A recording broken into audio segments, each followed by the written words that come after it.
जय माँ आदिशक्ति, जय माँ जगत जननी, जय माँ जगदम्बा। आज आप सभी लोगों के सम्मुख भगवान श्री गणेश के अत्यंत ही शक्तिशाली और शीघ्र फलप्रद मंत्र को मैं बतलाऊंगा, जिससे आप सबकी बौद्धिक क्षमता बहुत ही अत्यधिक प्रखर होगी, विकसित होगी।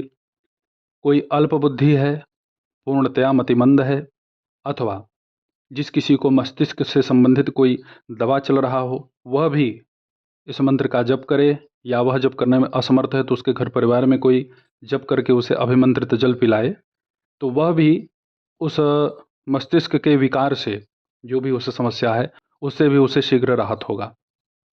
आजकल की एक बहुत बड़ी परेशानी यह बनी हुई है कि बड़े लोग हैं, कहीं काम धाम कर रहे हैं, निकल गए तो कहीं पर्स भूल गए, रुमाल भूल गए, घड़ी भूल गए, चाबियां भूल जा रहे हैं, या फिर कभी कभी ऐसी स्थिति बनती है कि कहीं बाहर दुकान पे गए, कुछ सामान खरीद रहे हैं, मोबाइलें छोड़ दिए, हेलमेट पहने हुए हैं, निकाले, कुछ सामान लिए, हेलमेट वहीं पे छोड़ दिए।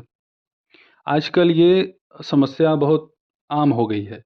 देखिए, इसका लोग यही एक काट अपने पास रखे हुए हैं कि हम उलझन में हैं। ये भूलने की जो समस्या है, इसे लोग कहते हैं हम उलझन में हैं। क्या उलझन है? जो लोग जिम्मेदारी से कार्य करते हैं वो कुछ भूलते नहीं। यदि आप ऐसी किसी भी विकृति से पीड़ित हैं, या आपके घर परिवार में कोई परेशान है इस समस्या से, बहुत सारे लोग तो भाई महंगी महंगी मोबाइलें कहीं ले जा कर के छोड़ देते हैं और दिमाग में चढ़ता ही नहीं, गया, जाओ दूसरा खरीदो।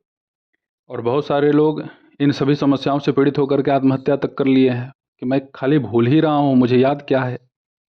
एक सज्जन हमें मिले, वो मेरे पास आए और क्या बोल रहे हैं मुझसे कि गुरुदेव मेरी पत्नी का नाम बतलाइए, मेरी पत्नी का नाम क्या है। हम कहे अरे यार, मैं क्या कोई पिशाचनी पूछ के रखा हूँ कि तुम्हारी पत्नी कौन है, क्या है, मैं नाम कैसे बताऊंगा। अब वो इतना भयभीत हो गया, वो कहा अरे गुरुजी मुझे मेरी पत्नी का नाम नहीं याद आ रहा है। वो कहा कि मेरी पत्नी ही समस्याओं से ग्रसित है, मैं चाह रहा हूँ कि उसका कल्याण हो, लेकिन मैं उसका नाम भूल गया। तो ऐसी स्थिति है, बताइए। रोने लगा, बिलखने लगा कि अरे मेरी पत्नी का नाम क्या है। हमने कहा फ़ोन लगाओ भाई, फ़ोन लगा के पूछ लो क्या नाम है तुम्हारी पत्नी का। मोबाइल निकाल के देख रहा है तो उसमें उसका नाम लिखा था। फिर भी उसे अंदर से हो रहा है कि कहीं ये किसी दूसरे का नाम तो नहीं। ये जो बुद्धि इतनी कुंठित हो गई है ना, तनावग्रसित हो गई है, कार्य का जो बोझ है वो तो अलग है, ग्रहों के भी विकार होते हैं। कारण चाहे जो भी हो, ग्रहों के दोष हों, चाहे कोई कुछ करा दिया है, या किसी रोग के कारण यह समस्या हो रही है, वह सब ठीक हो जाएगा, सब दुरुस्त हो जाएगा इस मंत्र से। बच्चों के अंदर बहुत बड़ी समस्या ये मिलती है, वह जब अपने विषय को, जो उन्हें होमवर्क मिलता है, उसका जब वह अपने घर में पठन पाठन करते हैं और याद करते हैं रात को, सुबह जाते हैं विद्यालय में भूल जाते हैं। खान पान दुरुस्त रखिए। खान पान दुरुस्त का मतलब कोई भी ऐसा सामग्री आप ना खाएं जो कई दिन का पुराना हो, पैक हो। वही खाओ जो ताज़ा बने। फल का अत्यधिक सेवन करिए, और समय मिले तो प्राणायाम भी कर लें। सबसे महत्वपूर्ण है इस मंत्र का जप। भगवान श्री गणेश का यह मंत्र अति शक्तिशाली है। भगवान श्री गणेश के इस मंत्र को आप सुन लीजिए। ओम ग्लां ग्लीं ग्लूं ग्लैं ग्लौं ग्लह गणपतये तीव्र बुद्धि प्रदाय मम संरक्षणाय ग्लां ग्लीं ग्लूं ग्लैं ग्लौं ग्लह फट स्वाहा। यह मंत्र है। इस मंत्र का एक माला आपको जप करना है। सफ़ेद वस्त्र पहन लीजिएगा, चाहे पीला वस्त्र पहन लीजिएगा, पूर्व दिशा की तरफ मुख कर लीजिएगा, और घी का एक दीपक जलाइए। भगवान श्री गणेश के सन्मुख आप इस मंत्र का जप करिए। ये कोई विशेष सिद्धि करने के लिए नहीं है, ये केवल कृपा प्राप्ति के लिए है। पहले एक माला जप करिए, ऑप्शन मत ढूंढिएगा। जैसे एक आध दो महीने आप इसका जब एक माला कर लेते हैं, प्रभाव दिख जाता है, तो फिर आपको क्या करना होगा, इस मंत्र को आप चलते फिरते, या फिर जैसे आपको उचित लगे, या फिर जैसे आप कहीं जा रहे हैं, अपना परीक्षा देने के लिए जा रहे हैं, कोई भी हो, बड़ा हो छोटा हो, कोई भी इस मंत्र का जप करता है मानसिक रूप से 11 बार, 21 बार, अपना पेपर हल करने के पहले और हल कर लेने के बाद 21-21 बार यदि संपुट लगा दे इस मंत्र से, तो उसे उत्तीर्ण होने में कोई रोक ही नहीं सकता। अब किस्मत की बात अलग है, लेकिन मैंने बहुत सारे लोगों को इस प्रयोग से सफल होते हुए देखा है। बेसन के लड्डू भगवान गणेश को आप अर्पित कर सकते हैं। नहीं उतनी सामर्थ्यता है तो कम में ही जो करना है सो करिए, जो भी भोग हो आप लगा सकते हैं, कोई इसमें नियम नहीं है। पुष्पों में श्वेत और पीत मतलब सफ़ेद और पीला जो फूल आपको मिल जाए वो आप भगवान गणेश को चढ़ा सकते हैं।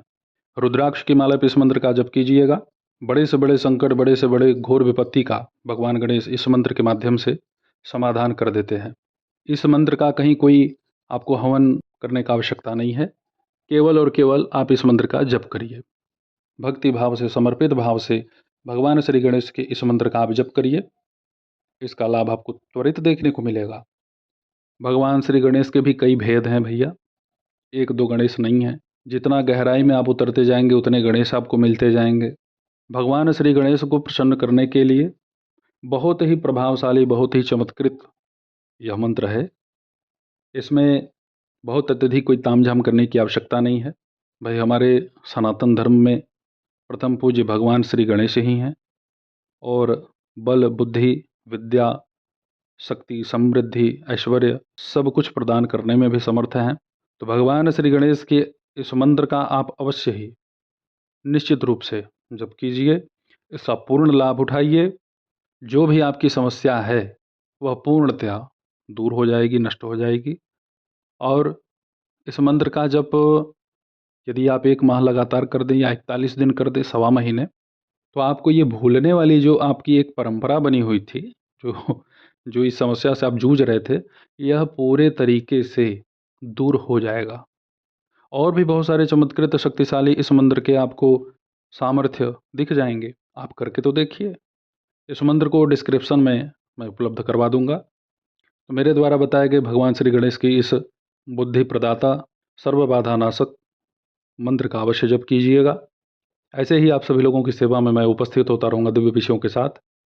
तब तक आप सभी अपना ध्यान रखें, सुखी रहें, स्वस्थ रहें। जय माता दी। हर हर महादेव।